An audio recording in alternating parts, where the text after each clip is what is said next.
Bakit parang malungkot ka? Hindi na kasi yata ako sanay na malayo sa'yo, o sa Nyugan. At saka, Sige na, sabihin mo na sa akin kung anong problema mo. tumawag kasi yung nanay ko. Hmm. Enrollment na daw ni Bunso. Mm. Ang problema kasi,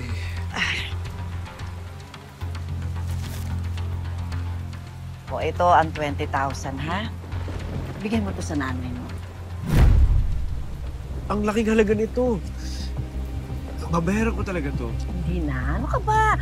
Tulong ko na yan sa'yo. Sa pag-aaral naman yan ng bunso mo. Gusto mo ba? Pag-aralin din natin ulit ang nanay mo?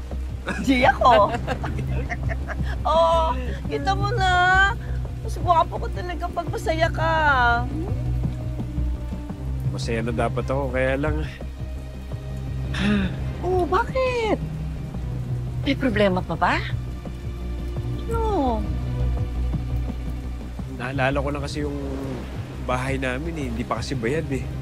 Tagal na kasi ako hindi nakakapagtrabaho sa restaurant eh, kaya hindi ko pa nababayaran eh. Ayaw ko kasing malayo sa'yo eh. Yung sweldo ko sana eh, gagamitin ko pang bayad ng utang namin sa bahay. Kaya gagawin ko.